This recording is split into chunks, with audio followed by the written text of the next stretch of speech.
할렐루야. 교회의 일꾼이 됩시다 하는 제목으로 하나님 말씀 전하겠습니다. 여러분은 사람은 방법을 찾지만 하나님은 사람을 찾으신다, 이런 말씀 들어보셨습니까?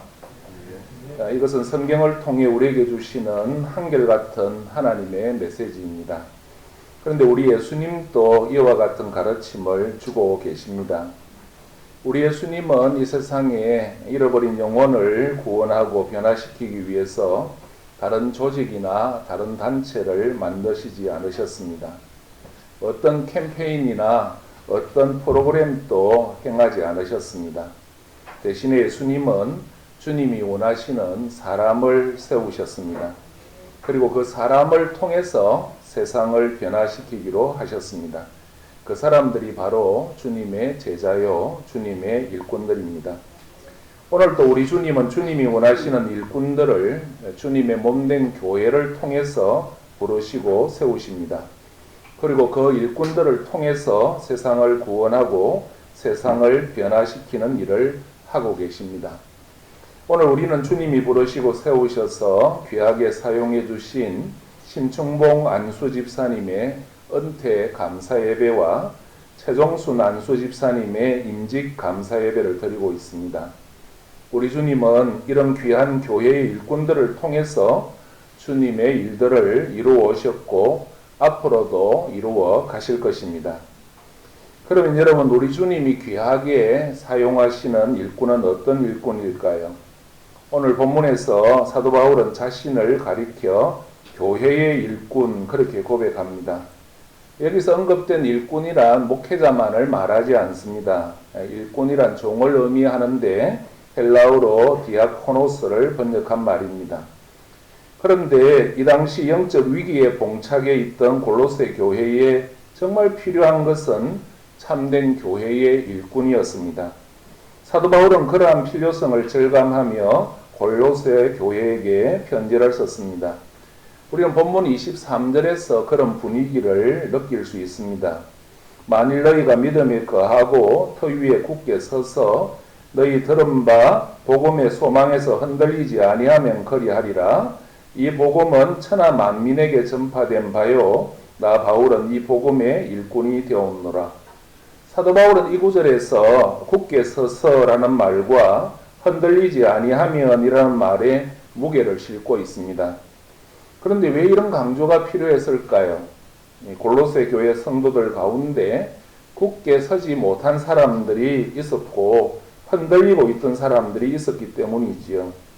그래서 사도 바울은 믿음이 흔들리고 소망이 흔들리는 교회의 위기 가운데서도 하나님이 서실 만한 교회의 일꾼이 되기 위해서 그들이 꼭 가져야 할 3대 확신에 대해서 말씀하고 계십니다. 저는 오늘 이 말씀에서 우리 모두가 참된 교회의 일꾼의 자세에 대해서 배울 수 있기를 바랍니다. 그러면 여러분, 우리가 주님이 기뻐하시는 교회의 일꾼이 되려면 어떻게 해야 될까? 첫 번째는 복음의 소망에 대한 확신을 가져야 합니다. 사도 바울은 자신을 교회의 일꾼이라고 25절에서 말하기 전에 23절에서 복음의 일꾼, 그렇게 강조합니다. 그런데 이 순서가 굉장히 중요해요. 왜냐하면 복음에 대한 확신이 없는 채로 교회에 나온 연수가 길다는 이유만으로 어느새 교회의 일꾼이 되면 그런 사람은 교권주의자가 될 가능성이 크고 교회의 직분을 명예를 위한 자리로 생각하기 쉽고 교회에 덕을 끼치는 일꾼이기보다는 오히려 교회에 해를 끼칠 가능성이 많기 때문입니다. 사랑하는 여러분, 교회의 가장 값진 재산이 뭘까요?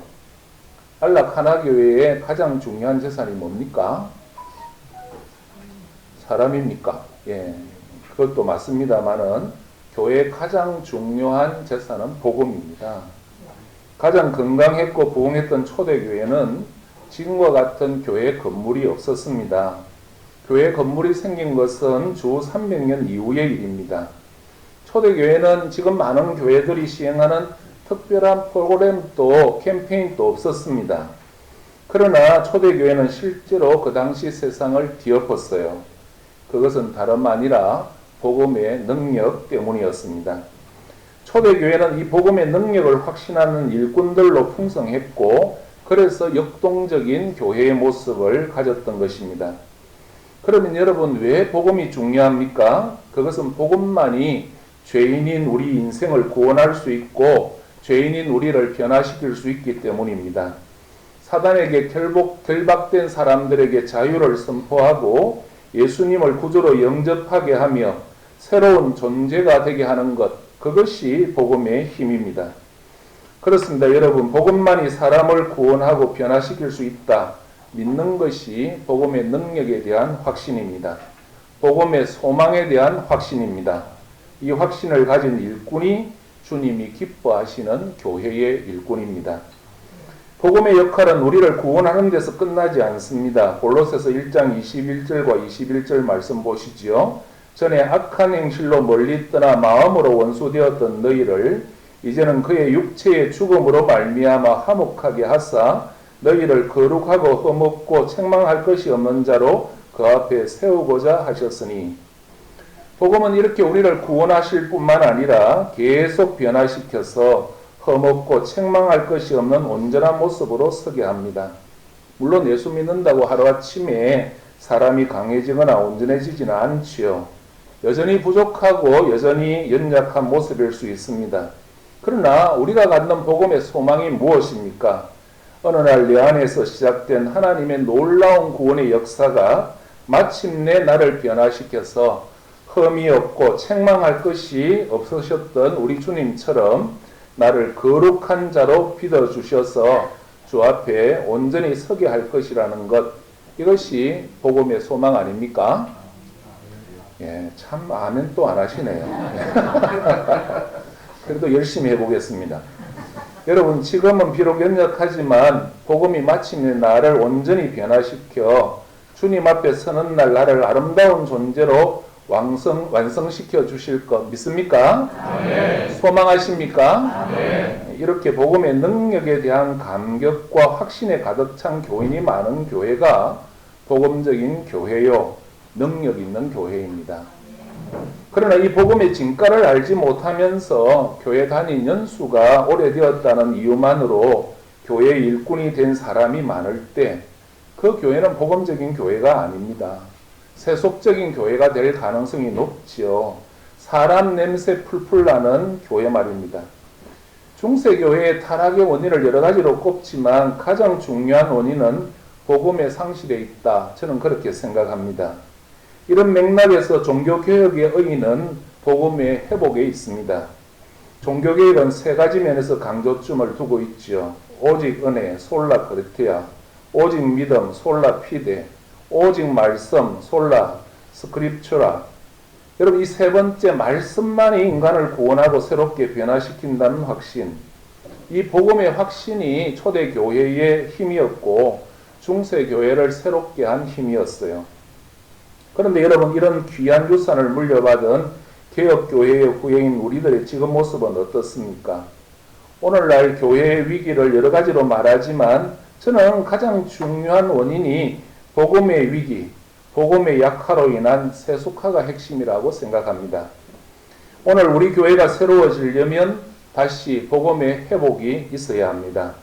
예수 그리스도께서 우리를 구원하셨다는 순수한 복음의 초점이 맞추어지고 복음만이 우리를 새롭게 한다는 믿음이 있어야 합니다. 그럴 때 교회는 교회다워지고, 그리고 그런 교회의 복음 전파를 통해서 이 사회와 이 민족이 새로워질 것입니다.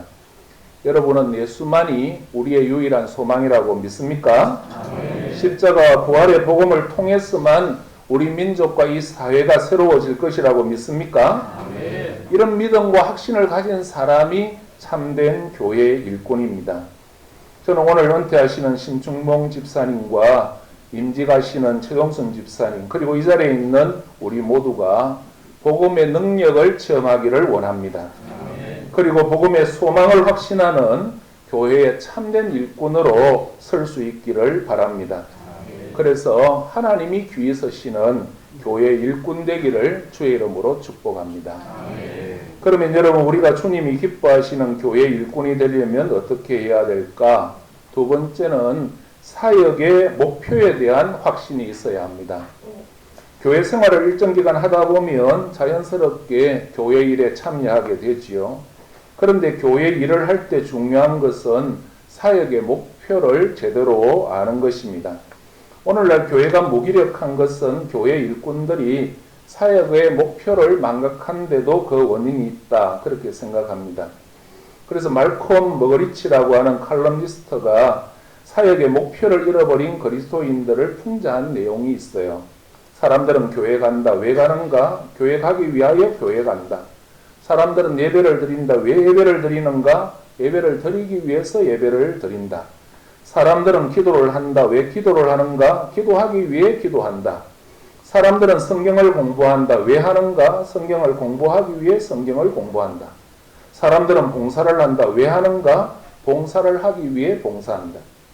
여러분 무슨 말이지요? 종종 그리스도인들이 목표를 상실한 채 종교적인 형식이나 행위에만 치중하는 것을 비꼬는 말이죠. 그렇다면 여러분, 하나님이 우리를 교회의 일꾼으로 세워주신 이유가 뭘까요? 25절에 그 이유가 나옵니다. 내가 교회의 일꾼이 된 것은 하나님이 너희를 위하여 내게 주신 경륜을 따라 하나님의 말씀을 이루려 함이니라. 사도 바울이 교회의 일꾼이 된 것은 자신의 개인의 야망을 이루기 위함이 아니라 하나님의 뜻을 이루기 위함이다, 그렇게 고백하지요. 그러면 여러분, 하나님의 뜻을 이룬다는 것이 무엇입니까? 그것은 하나님의 말씀이 가르치는 핵심이 무엇인지를 알아야 합니다. 26절은 그 핵심을 비밀, 그렇게 표현하지요. 그리고 27절은 그 비밀의 정체를 이렇게 밝힙니다. 하나님이 그들로 하여금 이 비밀의 영광이 이방인 가운데 얼마나 풍성한지를 알게 하려 하심이라. 이 비밀은 너희 안에 계신 그리스도니 곧 영광의 소망이니라. 여러분, 비밀이 뭐라고요? 예수 그리스도입니다. 다시 말씀드리면 우리가 교회 일꾼으로서 하나님의 일을 하는 것은 하나님의 뜻을 이루기 위함입니다. 그리고 그 하나님의 뜻은 예수 그리스도를 나타내는 거지요. 이게 교회 일꾼된 사람의 목표라는 것입니다. 28절 말씀 보면 교회의 모든 형태의 사역이 정리되어 있습니다. 우리가 그를 전파하여 각 사람을 권하고 모든 지혜로 각 사람을 가르치면 각 사람을 그리스도 안에서 완전한 자로 세우려 함이니. 중요한 동사 셋이 나오지요. 전파한다, 권한다, 가르친다. 우리 믿는 사람이 뭘 전하지요? 이럴 줄은 몰랐습니다. 뭘 구하지요? 예수 그리스도를 전하지요. 예수 그리스도를 믿어 구원받으라는 것 아닙니까? 또 우리가 사람들에게 권면하는 게 무엇입니까? 예수 그리스도 아닙니까? 예수 믿고 예수 의지하도록, 예수 따르도록 권면하지 않습니까? 또 뭘 가르칩니까? 예수 그리스도를 가르치죠. 소망이신 그리스도, 생명이신 그리스도, 구원이신 예수 그리스도를 가르칩니다. 이렇게 우리가 예수를 전하고 예수를 권하고 예수를 가르치는 그 목표가 어디 있어요? 그리스도 안에서 완전한 자로 세우기 위함입니다. 사람들을 그리스도 안에서 하나님이 기뻐하시는 사람으로 세우는 것, 이것이 교회 사역의 핵심입니다. 교회 안에 여러 가지 사역이 있지만 무슨 일을 하든지 그 일의 궁극적인 목표는 사람을 하나님의 사람으로 그리스도 안에 완전한 자로 세우는 것입니다. 이렇게 사람이 변화되고 사람이 온전해지는 곳에 변화된 가정이 세워질 줄로 믿습니다. 변화된 교회가 세워질 줄로 믿습니다. 변화된 사회가 세워질 줄로 믿습니다. 변화된 새 역사가 일어날 줄로 믿습니다. 그러므로 교회가 하는 일은 사람을 변화시키고 바르게 세우는 일입니다. 이게 본질적인 교회의 사역입니다. 그 외의 것은 다 비본질적인 겁니다. 교회 일꾼들은 이것을 확신해야 합니다. 사랑하는 여러분, 교회는 무엇 하는 곳입니까? 하나님의 사람을 세우는 곳입니다. 그래서 그들이 하나님의 사람다운 사람이 되어서 하나님 기뻐하는 인생 살도록 하는 곳입니다. 오늘 은퇴를 하시는 심충봉 집사님은 사람을 구원하고 사람을 세우는 일에 귀하게 쓰임받은 참된 교회의 일꾼이셨습니다. 그리고 오늘 임직하시는 최종순 집사님, 그리고 우리 모두는 사람을 구원하고 사람 세우는 이 일에 헌신할 수 있기를 축복합니다. 그래서 우리 모두 주님의 참된 교회의 일꾼 되기를 주의 이름으로 축복합니다. 그러면 여러분, 우리가 주님이 기뻐하시는 교회의 일꾼이 되려면 어떻게 해야 될까? 이제 마지막입니다. 조금만 인내하시길 바랍니다. 고난의 가치에 대한 확신을 가져야 합니다.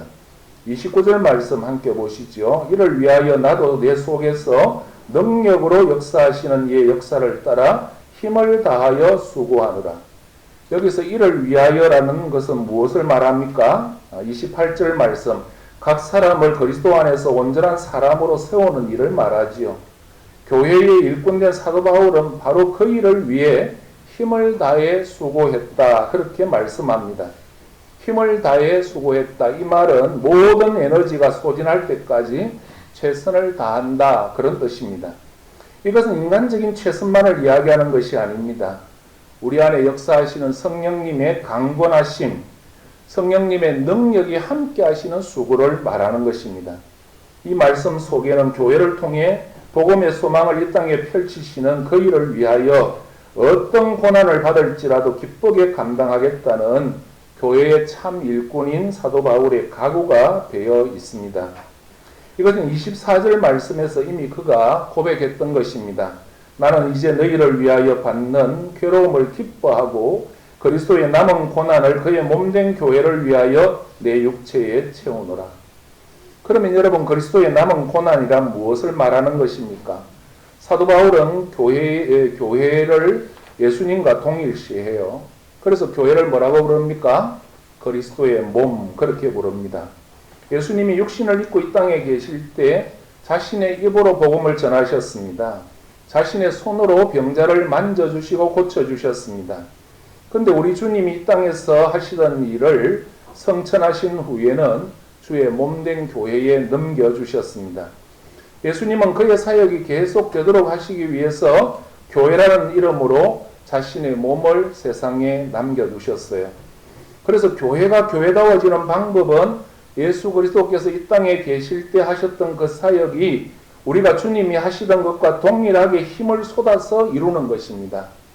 이와 같이 오늘날 그리스도의 몸인 우리 교회가 예수 그리스도의 사역을 지속하기 위해서 이 땅에서 주님처럼 고난과 아픔을 당할 때 우리 주님은 그 고난을 자신의 고난으로 간주하시는 겁니다. 그런 의미에서 그리스도의 남은 고난, 그리스도의 고난은 아직도 끝나지 않았지요. 아직도 남아 있는 것입니다. 그러나 여러분, 오늘날 그리스도의 남은 고난을 사도 바울처럼 기쁨으로 받는 사람이 얼마나 될까요? 그런데 하나님은 그리스도의 남은 고난, 예수 그리스도께서 교회에 맡긴 이 사명을 감당하기 위해서 고난을 달게 받는, 그것을 달게 감당하는 사람을 통해서 오늘 또 역사하십니다. 하지만 오늘날과 같이 편리와 자기 이익을 최고의 가치로 생각하는 이 시대에 교회 생활을 편하게 하려고 하는 사람이 많지, 기꺼이 고난받으려고 하는 사람이 참 적습니다. 그러나 분명한 것은 교회 안에 이 고난의 십자가를 지르는 사람이 없을 때 복음의 역사는 사라지고 말 것입니다. 그러면 여러분, 우리 주님이 지셨던 십자가를 동일하게 짊어지고 복음의 영광을 위해서 자신의 삶을 내어줄 줄 아는 사람이 어디에 있습니까? 저는 신춘봉 집사님과 안락하나교회 성도들이 그런 사람이라고 생각해요. 우리 교회가 훌리개척할 때 제일 먼저 십자가를 지신 분들입니다. 그들을 통해서 하나님은 오늘 또 일하실 줄로 믿습니다. 그리고 오늘 임직받는 우리 집사님과 우리 모두도 그리스도의 남은 고난에 동참할 수 있기를 축복합니다. 고난을 조금 받으면요, 정말 섭섭한 일이 많아요. 그런데 고난을 깊이 받으면 사랑이 생겨요. 교회에 불평이 가장 많은 사람이 누군지 아십니까? 엄청나게 헌신한 사람 불평 안 해요. 조금 헌신한 사람도 별로 불평이 없어요. 조금 더 헌신한 사람들이 불평이 많아요. 근데 여러분, 진짜 헌신하면 불평이 없어져요. 저는 우리 부모님들이 우리를 보고 맨날 미안하다 하는 게 이해가 안 됐어요. 뭐 미안하지. 최선을 다해서 자식으로서 살았는데. 근데 내가 부모 되어 보니까 미안하더라고요. 사랑하니까. 여러분, 교회를 해서 헌신한 사람은 다 미안해요. 미안해. 그런데 조금 헌신하고 조금 더 헌신한 사람들은 원망과 불평이 많아요. 자식을 위해서 자기의 모두를 바쳤던 어머니들. 그래서 자식을 멀리해요? 아니죠. 생명처럼 더 사랑하게 되죠. 주님의 몸인 교회와 함께 하나님의 뜻을 실현하는 데 따르는 고난에 기꺼이 동참하는 사람에게 하나님은 주님의 마음을 주실 줄로 믿습니다. 아멘. 주님의 사랑을 주실 줄로 믿습니다. 아멘. 우리 주님이 그 겪었던, 경험했던 그런 기쁨을 누리게 될 줄로 믿습니다. 아멘. 사도 바울은 그것을 특권으로 생각했어요. 이런 사람을 참된 교회의 일꾼, 그렇게 부릅니다. 사랑하는 여러분, 예수님을 위해 고난 받아본 적이 있습니까? 그것이 언제였습니까? 여러분은 자기 생명을 버려 나를 구원하시고 내게 새로운 생명과 영생 주신 주님 때문에 고생해 보셨나요? 고난 받는 삶을 살아보셨습니까? 왜 이 시대에 교회 일꾼이 없다고 말을 할까요? 왜 이렇게 교회가 많은데 왜 세상은 변화되지 않을까요? 혹시 그리스도의 고난에 동참할 사람이 없기 때문은 아닐까요? 지금 하나님은 복음의 소망과 영광을 위해서 기꺼이 그리스도의 십자가를 지고 고난을 받을 각오가 되어 있는 사람, 참된 교회 일꾼을 찾고 계십니다. 저는 우리 모두가 바로 주님이 찾는 그런 일꾼 되기를 소망합니다. 오늘 은퇴하시는 심충봉 집사님은 참 좋은 교회 일꾼이셨어요. 아마 2009년도 임직하셨죠. 우리 교회에서도 그러셨고 하나교회 오셨어도 참 귀하게 섬기신 종입니다. 천국 갈 때까지 하나님 앞에 좋은 일꾼으로 살아가시기를 축복합니다. 교회 이제 안수 집사로는 은퇴하지만 교회 일꾼은 은퇴가 없습니다. 아멘. 예, 아멘 하셔야 끝나죠. 예, 주님 앞에 서는 그날까지 지금처럼 앞으로도 좋은 교회 일꾼 되시기를 축복합니다. 그리고 오늘 임직하시는 최동순 집사님, 그리고 안락 하나교회 가족 여러분, 그리고 이 자리에 함께 하신 우리 모두도 주님이 찾으시는 바로 그 일꾼이 되어 봅시다. 복음의 소망에 대한 확신을 가지고, 사역의 목표에 대한 확신을 가지고, 고난의 가치에 대한 확신을 가지고 주님의 몸된 교회인 안락 하나교회를 섬기는 참된 교회 일꾼 되시기를 주의 이름으로 축복합니다. 이제 사회자 나올 때까지 이 말씀을 우리가 붙들고 주님, 참된 주님이 찾으시는 그 일꾼 되기를 원합니다. 내가 여기 있습니다. 나를 사용하여 주시옵소서. 우리 크게 주의 이름 한번 부르고 기도하겠습니다. 주여, 자비로우신 하나님 아버지 감사합니다.